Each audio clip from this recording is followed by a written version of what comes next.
Hello, everyone. Welcome to the stream. Today's another special day. Oh, there's still shit on my screen. Oh no.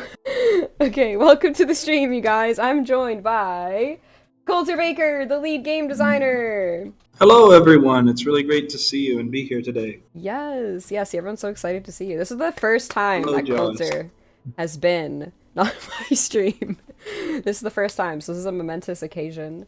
And it's gonna be super cute. Yeah, see, look, the chat is going off. They're so excited. So today's gonna be really cute and short and sweet. I'm just gonna show off the cards I was given. I didn't get a choice in the matter. They were bestowed upon me. And then we have the amazing Coulter Baker to tell us anything that he wants about these cards. People Hey, can ask me questions. oh, okay, we'll do a I'll little consider that. Q&A. There you go. Yeah, you can ask a question. We'll get Coulter to tell us how he came up with the idea. And all right, so the first one, I leaked it, so we're You gonna lead the way. just I'm do just it here to anyway. help. I'm just Hell here to yeah. Okay, the first one we have is Ether Lemur, a 2-cost strength earth unit with dash. He's a 1/3. He has a summon effect. If your hand has a 7-cost or higher card, gain 2 power and add Ether Whale to your hand. Insane, right? What do you guys think? What do you think about this card first, I guess, before Oh I yeah, what do I think? jump? So I do love it, and here's why I love it, because as long as I'm playing strength, I can also have Ether Whale in my hand, right? Because Ether Whale is wisdom, yes? So I don't have to play wisdom to Yeah, have Ether Whale, because like yeah, yeah, sometimes absolutely. I want to play like I want to play heart, I want to play int, and they have big scary units too, and I can bring them out with Etherwell. That was always like the lamest thing whenever I wanted to play like ramp decks and I didn't have access to Etherwell, but now I do as long as I'm playing strength. Yeah. It's also incredibly strong when you activate its ability. A 3/3, like people were saying with Dash, is really strong. So part of what we were doing in the set is we were trying to make Strength sub-theme be about big, strong cards and Hmm. actually summoning big units and strong cards. And honestly, Ether Whale and Wisdom's felt a tiny bit out of place. It fits in with Wisdom's sort of themes of like having big splashy cards, but it always felt a bit strength cards. So Hmm. one thing that we wanted to do for a long time was in Prism access to Ether Whale. And so a card that sort of rewards you for having high cost cards in your deck. Like people were saying, you don't necessarily want to have a high cost card in your hand when you're playing Ether Whale, but you often will have a high cost card in your hand when you're playing Ether Whale because you're probably Right. running a bunch of high cost units, so you'll draw one a lot of the time. Eventually, yeah. Hmm. Yeah. So this card is pretty good for that, and it's just a decent card generally. Yeah, I mean, I love It's it. also very cute. We made a lot of Madagascar jokes on internally Oh talking yeah. about this card. So, yeah, it's also fun. Matthew said that no one would get this. It's sort of a send up of the infamous Lemur situation in Magic: The Gathering, where they had a card called Lemur, and Hmm. they drew it as a lemur instead. And a lemur is actually a type of vengeful ghost. So the theming of this is that it's kind of like a ghost lemur, but it's not vengeful. Not really. Got it. Okay. Okay, so Joss gets the reference. I don't get this reference. They made a monkey instead of a ghost. Okay. That's pretty good. If you look up lemur, you can find it. A lemur is like a ghost, basically, whereas a lemur is a lemur. That's pretty good. I love the magic crossover. I have some questions. My first question is, who came up with this? Was this you? Was this Matthew? Was it both of you kind of together?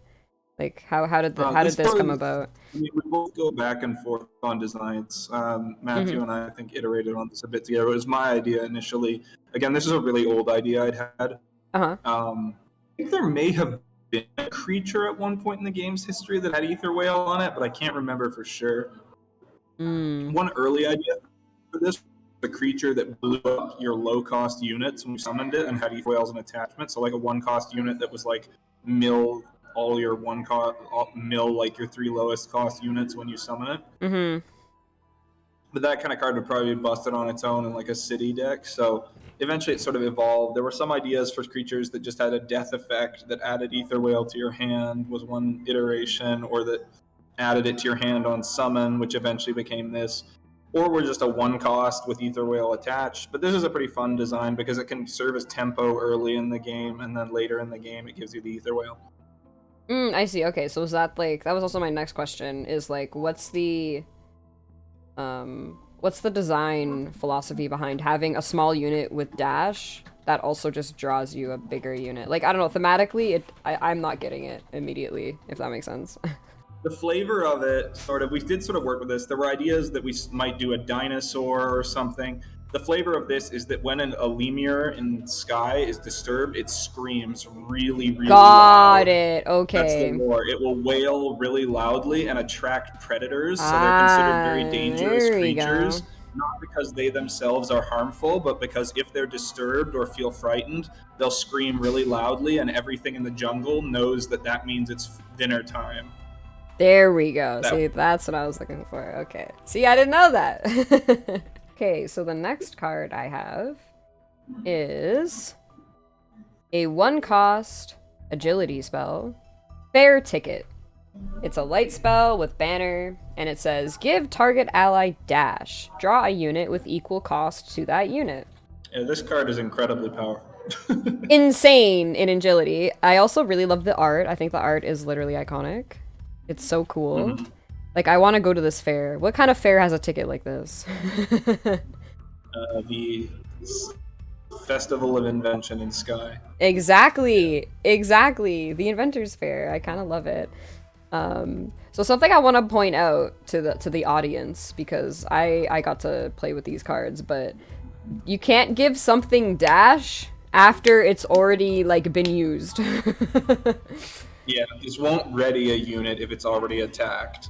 Yeah. But it can be used on any unit that doesn't have dash to ready it to give it dash. Yes, exactly. Yeah, you can't be doing no double hits. Believe me, I've tried many times. This is actually largely Matthew's design, I believe. Mm-hmm. I'm trying to remember exactly how it was merged, because I originally had a card called like Jetpack or something, or Jet Booster. Oh, okay. It said give target ally unit dash, draw a unit with dash. But then Matthew proposed this card that said draw unit with equal cost to target unit, and I think it also gave dash. And what I said was like, or it may not have given dash, I can't remember. Mm-hmm. But I think we merged the two cards, or we just replaced Jet Booster with Matthew's design because there weren't enough units with dash to actually draw. This also, I think, is a callback to a card called like Concordant Call or something that was like in the I remember that. Why do I remember that? People really liked. Yeah. So I think this was a reference to that as well. Oh, I see. Very nice. Honestly, I just like how it's just like a good draw spell. So it's like if you have a unit down and you have the mana and you just want to draw, you can literally just draw a unit that you want. And like in Agi, you always know what you want in Agi, right? So it's worth noting you can just burn this on a unit too. If the unit's already attacked or whatever, or already has dash, you can just target the unit anyways to draw. Right, and to get the banner anyway. Yeah, because probably one of the stronger cards in the set. Because there's a period. Something it's really good with is in Zoe with fungi. I really enjoyed using it. Oh, that's hilarious. That's hilarious. Play it, fungi, draw another 1-cost, play the 1-cost, and then crash fungi into something. Oh my god, that's hilarious. That's good. That's good. You gave me a little tip there. I'm gonna use that. I also like that you can't like this isn't one of those like add it to your hand with 1-cost type spell. Because I feel like that would make it busted. If you could just keep freaking playing it. Oh yeah, if it just recycled itself. No. Yeah, I mean, it's not going to stop people from trying to do that anyway, but you know, from recycling it, but you know.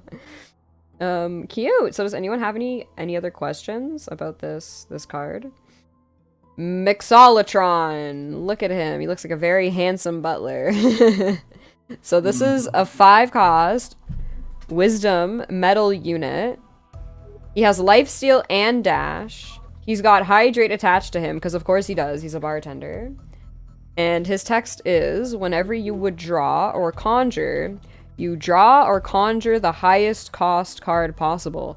Huh? Wait, I don't remember this. I never...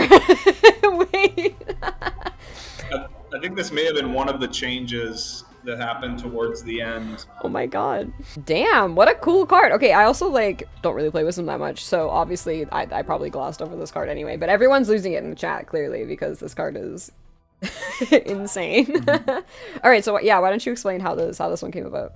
There was some very interesting thing. This card is definitely a true fusion of Matthew and me working together, because this art was Matthew's design. Matthew proposed this art. It was originally supposed to be eviler looking. It was supposed to be like the butler from The Shining, is what he initially had. Oh, okay. But it's very cool. It came out much friendlier looking, so we ended up using it. Matthew's original design did something involving it was actually, well, I'm not sure if the card was revealed yet. It was moved to another card in the set. Which I don't think is revealed yet, so I won't be able to talk about it. Okay. But the original design milled some cards and then returned the highest cost card milled to hand. As the idea was, it was like a butler offering you different drinks and giving you the most expensive one. And I like that flavor of it giving you the most expensive thing. Mm-hmm. And the effect was actually something I had for a long time. I thought that this was a cool Wisdom design, because it allows Wisdom to draw really good cards from out of deck, or also just draw its biggest cards when it wants them. And then it just had all this blue juice that was really fun, and I'd been wanting to give Wisdom a second hydrate for a while, so we decided to sort of add that on in there. So sort of a top-down design where we built around this idea of a bartender serving you specific things. The reason it has lifesteal is because it's a bartender. It helps you. It provides you refreshing beverages that it perhaps harvests from your enemy's life force. I don't know. No, that's good. That's good.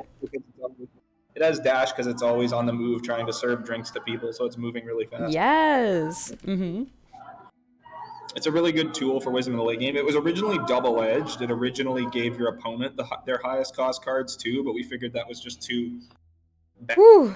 It would make it not efficient enough. Yeah, what okay. It was doing. Holy. This is hopefully a card that will make Axel's late game more reliable and less like I just have to slowly grind you out, and more like I can play this and draw some cards and there'll be really big cards that I can try to crush you with it. Jeez. Yeah, Yeah, this looks it very also scary. Stuff like Ether Whale. Like the way this thing's effect works, if you play Ether Whale with this out, it will grab the two biggest things either in your deck, or if there's nothing in your deck, outside of the deck. It will go get the two biggest units. I really like the art. The art really does it for me. Like, I want to go to the Inventor Fair with my fair ticket, and I want to be at this bar served by these robots. I imagine there's probably a bunch of these running around serving people. Probably not a one-of-a-kind robot.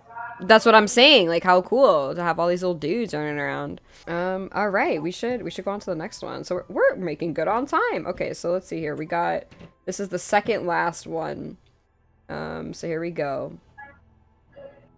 We got Shady Dealer, a 4-cost dark unit in heart. Stat line is a 3/4. He comes with Wither and Dash, and he says, when this unit attacks and destroys another unit, attach fair ticket to your hero. And he comes with a Vile attached to him. Fair tickets for a fair price. Ooh, is that his flavor text? I love that. Look at him. Oh yeah, look, he's got all his little... It might be a part of the flavor Oh my text. god, look, he's selling vials, he's selling century keys, and he's selling little fair tickets. Look at that, they're all in there. Oh, I love the art. I didn't realize that. He bought all the remaining fair tickets and is now selling them at a markup. Oh, we hate him for doing that. What a scalper. He's selling Leafs tickets and knockoff jerseys outside the Yeah, there you go. Okay, yeah, do you want to give us the story? I love this art, although his eyes are a little bright. He's got real sunglasses. Yes. Do you want to tell the story behind this card? So yeah, he gets you fair tickets when he's killing enemies. This was like a new sort of ability we were playing around with, where you get effects on kill. And we were also trying to work some more vials into the game because they're fun. So we worked some onto this and Bloodletter, basically, just to let people play with vials a bit more because we realized for our token card they weren't used all that much. But yeah, he's got some pretty good combo potential. He probably won't live for more than one turn or one attack, but he's pretty good. You compare him to something. He's a more aggressive form and more value-oriented form of like for 6 mana, you can play him and draw 2 cards with the ticket. It's also worth noting it's a when this unit attacks and destroys. So if he dies, he'll still get you your ticket. He'll get the ticket or die trying. He doesn't have to survive his attack to get the ticket. Right. Yeah, that's true. Yeah, he definitely gives off merchant vibes there. 100%. He's also got little fungi dolls. He's got fungi dolls. That's what those little rocket-looking things are under his hand. Wait, really? Yeah, they're fungi dolls. Enhanced. It's hard to see from here. Not enhanced. He's got fungi dolls, fair tickets, vials of purple serum, keys. He's also got scrolls on his hip. Yeah. And some red gems and stuff. He's also a revenant. He's part of the revenant race, which are a race of humans which are changed through drinking the waters of the river Madron, which runs through the Undercroft. I know all about them. I love them. Yeah, people like Death's King and stuff. Cool. I really like him. I mostly like him because whenever Heart has dash, that makes me happy because I think of dash as removal. And Heart lacks a lot of removal, so it makes me happy for that. So yeah, I like him. I played with him a little bit. I feel like I quickly kind of cut him because I wasn't really going for this kind of effect, but whatever. Yeah. Well, I'm sure I'll pick him up again.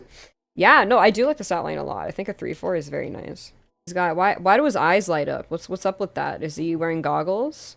What's the story with this guy? I'm not sure what he's doing with his eyes. His eyes are supposed to be. It was like under the hood, his eyes were supposed to be glowing, but why they're shooting beams like that, I really don't know.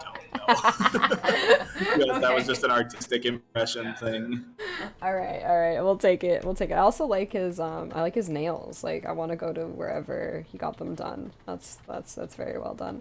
Okay, so our last card is Lapin Microneer. He's a 1-cost metal unit in int, and he's a little 2/1 with stealth.